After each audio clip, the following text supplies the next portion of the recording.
Morning students, आज हम class 7th की एक्सरसाइज 7.2 का क्वेश्चन नंबर 6 करेंगे। क्वेश्चन नंबर 6 में हमें क्या है, एक फिगर पहले से ही दिया हुआ है सवाल में। तो हमें इस फिगर में दो त्रिभुज दिखाई दे रही हैं। एक त्रिभुज है हमारी ए बी और टी, दूसरी त्रिभुज है हमारी ए बी और सी। अब हमें ये बताना है कि ये दोनों त्रिभुज सर्वांगसम है या नहीं। अगर है तो हमारे किस नियम पर आधारित है। अब हमें इस त्रिभुज में क्या क्या दिया हुआ है, इस त्रिभुज का ये वाला कोण और इस वाली त्रिभुज का ये वाला कोण बराबर दिया हुआ है।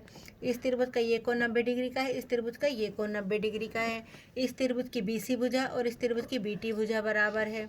इस त्रिभुज की एसी भुजा और इस त्रिभुज की एटी भुजा भी बराबर है। और ए बी जो भुजा है वो इस त्रिभुज में भी है और इस त्रिभुज में भी है।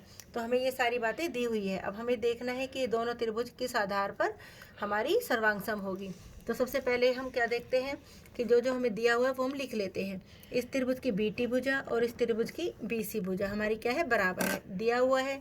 दूसरा हमारा क्या है, बी ए, इसमें भी आ रहा है और इसमें भी आ रहा है, तो बी ए हमारा क्या होगा, उभयनिष्ठ यानी कॉमन। तीसरी बात हमारी, इस त्रिभुज की एटी भुजा और इस त्रिभुज की एसी भुजा हमारी बराबर है, दिया हुआ है। यानी इस त्रिभुज की तीनों भुजाएं और इस त्रिभुज की तीनों भुजाएं आपस में हमारी क्या है, बिल्कुल बराबर है। तो ये दोनों त्रिभुज हमारी सर्वांगसम हो गई। कौन से नियम से, एस एस एस।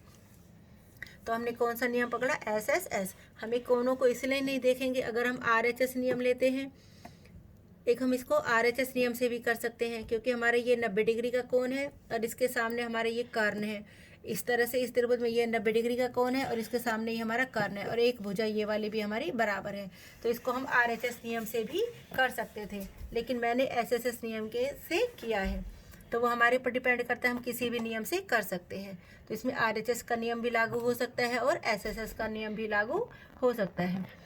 दूसरा क्वेश्चन है हमारा, इसका सेकंड पार्ट। इसमें भी हमें एक फिगर दिया हुआ है। इसमें हमें पहले क्या क्या दिया हुआ है वो देखेंगे, पी क्यू टी, और यहाँ पर हमारी त्रिभुज है दूसरी क्यू आर एस। तो त्रिभुज पी क्यू टी और क्यू आर एस में हमें क्या क्या बराबर दिया हुआ है। इस त्रिभुज की ये वाली भुजा इसके बराबर है और ये वाली भुजा इसके बराबर है और ये वाली भुजा इसके बराबर है। यानी इन दोनों भुजाओं का माप क्या है हमारा, इन दोनों भुजाओं के बराबर है। तो हमें क्या क्या दिया हुआ है वो हम लिख लेते हैं। इस त्रिभुज की हमारी टीपी भुजा और इस त्रिभुज की हमारी क्यू आर भुजा बराबर है, दिया हुआ है। इस त्रिभुज की हमारी पी क्यू भुजा और इस त्रिभुज की हमारी आर एस भुजा, ये भी हमें बराबर है, दिया हुआ है। इस त्रिभुज की हमारी क्यू टी भुजा और इस त्रिभुज की हमारी क्यू एस भुजा बराबर है, ये भी हमें दिया हुआ है। तो ये दोनों त्रिभुज हमारी बराबर हैं। कौन से नियम से हो गई हमारी ये, एस एस एस। इसमें भी मैंने तीनों भुजाओं को ही लिया है, क्योंकि अगर मैं कोण लेती हूँ तो इस वाली त्रिभुज का ये वाला कोण और इस वाली त्रिभुज का ये कोण, इस त्रिभुज का ये वाला कोण और ये वाला कोण बराबर है। लेकिन मैंने बताया था जो दो कोण बराबर है भुजा उनके बीच की होनी चाहिए। यदि ये दो कोण और ये वाले दो कोण बराबर है और इनकी ये वाली भुजा भी बराबर है, अगर हम इस आधार पर देखें तो ये दोनों त्रिभुज तब भी हमारी क्या हो जाएंगी, सर्वांगसम हो जाएगी। कौन से नियम से, ए एस ए। यानी ये वाली भुजा, ये वाला कोण और ये वाली भुजा और हमारा ये वाला कोण बराबर है, तो हमारा कौन सा नियम हो जाएगा, ए एस ए। तो हम सिंपल सा एस एस एस नियम से इसको कर लेते हैं। तो यहाँ पर मैंने देखो पी क्यू टी और यहाँ पे मैंने आर एस क्यू ही क्यों लिखा, क्योंकि एंगल पी यहाँ पे हमारा पहले एंगल पी लिखा हुआ है। एंगल पी के बराबर यहाँ पर हमारा कौन सा एंगल है, आर। तो मैंने यहाँ पर आर लिखा। फिर मैंने यहाँ पर क्या लिखा है, क्यू। क्यू के बराबर हमारा, इसके क्यू के बराबर हमारा कौन सा एंगल है, क्यू के बराबर हो जाएगा हमारा एस एंगल। आगे हमारा क्या है, टी। टी के बराबर हमारा कौन सा एंगल है, क्यू। तो यहाँ पे मैंने टी लिखा, तो यहाँ पर मेरा एंगल क्या आएगा लास्ट में, क्यू। तो हमें यहाँ मैंने पहले भी बताया था कि अक्षरों का हमें बहुत ध्यान रखना होगा। जो हमने यहाँ पर लिखा है उसी के हिसाब से ही हमारे इधर की त्रिभुजों के अक्षर आएंगे। तो ये हो गया हमारा एस एस एस नियम। हमारा क्वेश्चन नंबर 7 है, एक वर्गांकित शीट पर बराबर क्षेत्रफलों वाले दो त्रिभुजों को इस प्रकार बनाइए कि त्रिभुज सर्वांगसम हो और त्रिभुज सर्वांगसम ना हो। आप उनके परिमाप के बारे में क्या सकते हैं। पहली बात तो जो त्रिभुज हमें बनानी है उनका क्षेत्रफल क्या है, हमारा बराबर है। तो पहला भाग है हमारा, यदि क्योंकि दोनों त्रिभुजों का क्षेत्रफल क्या है, बराबर है, तो पहला केस हमारा क्या है कि त्रिभुज सर्वांगसम होनी चाहिए। मैंने दो त्रिभुज ली, त्रिभुज ए बी सी और त्रिभुज डी ई एफ।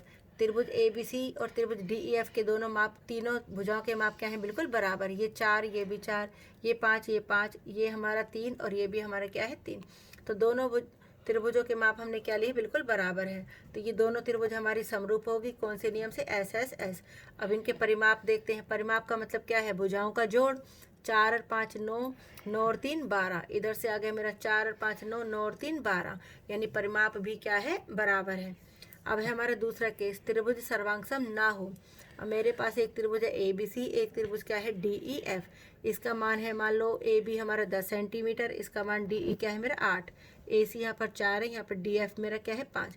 अब इन दोनों त्रिभुजों का एरिया तो क्या है, बराबर है, लेकिन ये त्रिभुज सर्वांग नहीं है क्योंकि इनके माप क्या है, बिल्कुल अलग अलग है।